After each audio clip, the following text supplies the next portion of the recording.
Hello, I'm Canon Simon White here on Remembrance Sunday. I was reminded of a story when I was a teenager 40 years ago. I went over to the Somme and we were looking at some fields, and as we were looking out to the fields and seeing war debris all over the place, still 100 years later, I saw something glinting in the field, and as I looked down I saw a little strip which was a grave strip, little piece of metal which had 221 Private A.E. Nor, and that's all it had on it.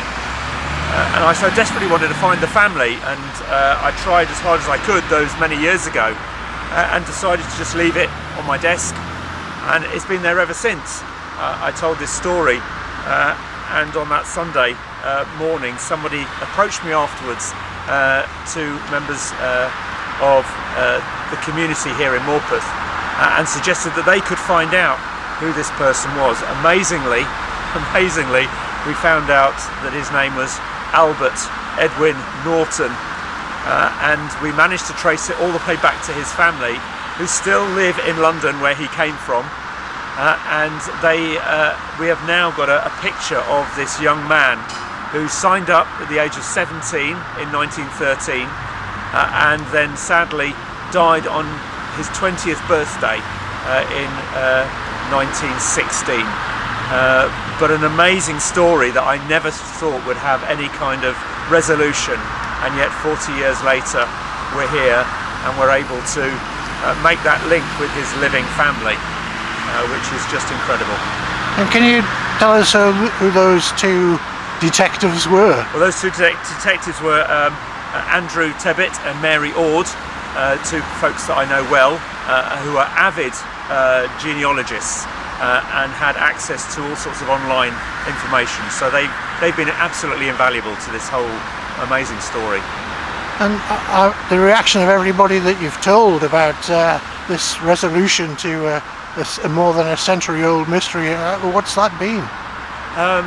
Most people have gone, wow, amazing, and a lot of people kind of said, well, surely you could have found it earlier, but actually all we had was a number, and I've been told on numerous occasions that regimental numbers are, you know, there's hundreds of regimental numbers, and I would need to know the regiment. So actually to find this person, I think, is incredible, and it's an amazing piece of detective work.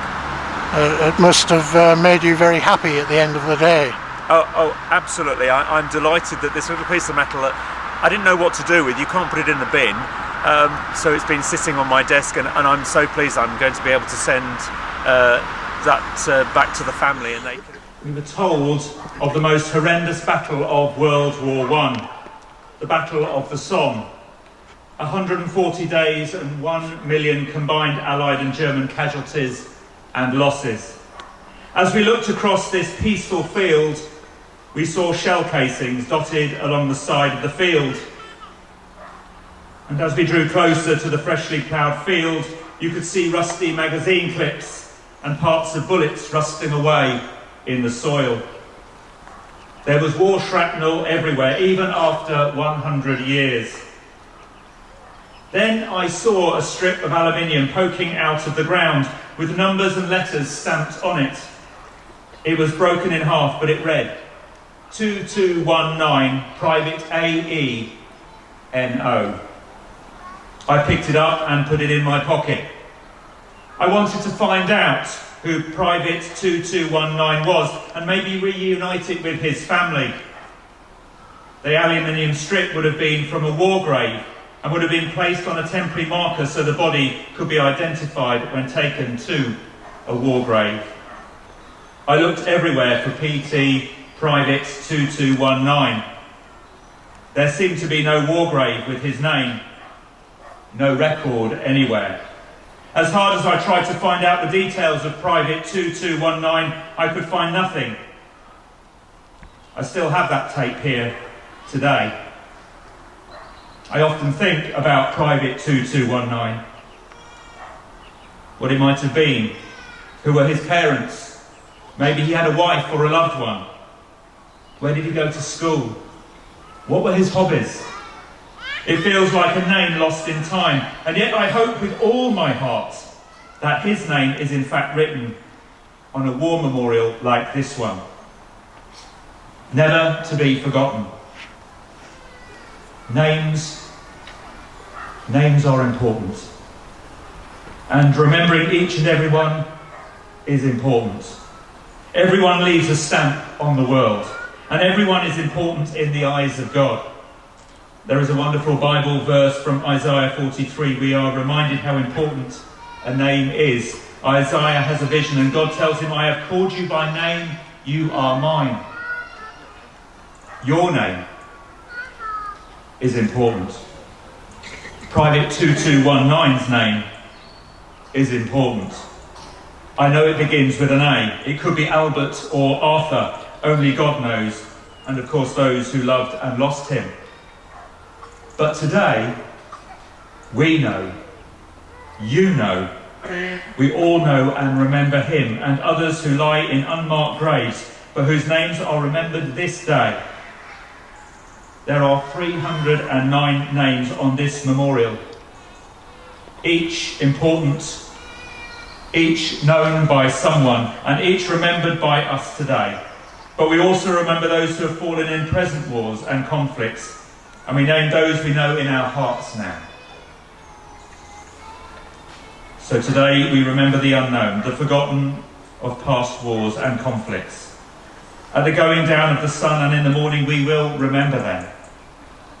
So as we remember them, let us pray not only a prayer of thanks for all that they have done, but a prayer for those left behind, those who grieve, those who are still serving humanity today in the pursuit of peace. Let us pray for their families and for them.